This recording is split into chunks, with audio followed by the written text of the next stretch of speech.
दोस्तों, आज हमारा देश ही नहीं वरन पूरा विश्व कोरोना जैसी महामारी से युद्ध कर रहा है। आज के इस परिप्रेक्ष्य में इस महामारी से किस प्रकार से जीता जाए, इसका सबसे सुलभ और सुंदर साधन अगर कोई है तो वह है योग साधना।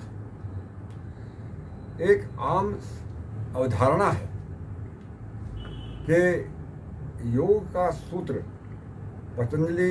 महर्षि पतंजलि काल से शुरू हुआ, लेकिन अगर आप विचार करें तो आप पाएंगे कि महर्षि पतंजलि ईसा से 2000 वर्ष पूर्व हुए, जबकि श्री कृष्ण आज से लगभग 5000 वर्ष पूर्व अवतरित हुए। श्री कृष्ण महर्षि पतंजलि से इसका अर्थ ये हुआ कि पहले पैदा हुए, और उन्होंने ही भगवत गीता में अर्जुन को उपदेश देते हुए योग की शिक्षा दी। यहाँ एक आश्चर्य की बात है, दुनिया में मित्रों जितने भी युद्ध हुए, चाहे वो जापान रशिया का हो, चाहे बैटल ऑफ वाटरलू हो, चाहे बैटल ऑफ ट्रफेलगर हो, चाहे कोरिया का युद्ध हो, चाहे विश्व का प्रथम युद्ध हो या विश्व का द्वितीय युद्ध हो, किसी भी युद्ध क्षेत्र में योग की शिक्षा नहीं दी गई। अब आप सोचेंगे कि भाई ऐसी क्या बात है कि महाभारत काल में महाभारत में ही योग की शिक्षा दी गई। इसका कारण है बड़ा साधारण।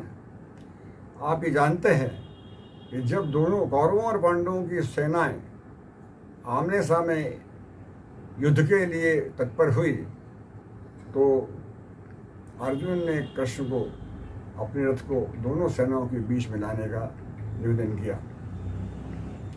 अर्जुन जब अपने सभी भाई बंधु रिश्तेदारों को देखता है, गुरुजनों को देखता है कि मुझे इनसे युद्ध करना पड़ेगा, तो वह अपना धनुष बाण छोड़कर बैठ जाता है और एक अवसाद की स्थिति में चला जाता है।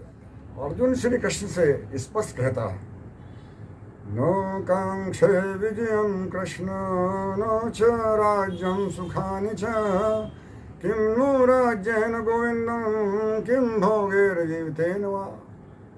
हे कृष्ण, मैं युद्ध क्यों करूं? अपने सगे संबंधियों को मारकर मैं कौन सा राज सुख भोगूंगा?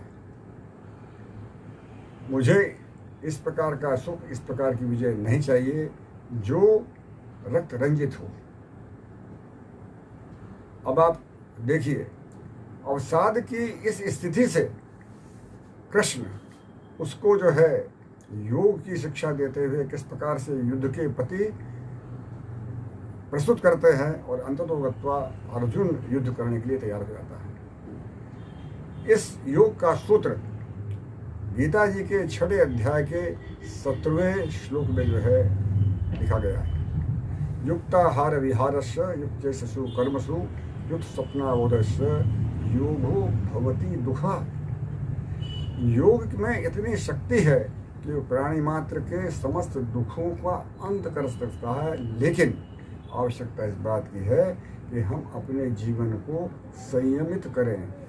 हमारा भोजन, हमारा उठना, हमारा बैठना, हमारा सोना, ये सारे जितने क्रियाकलाप हैं ये अनुशासित होने चाहिए, ये संयमित होने चाहिए, तभी हम स्वस्थ जीवन व्यतीत कर सकेंगे।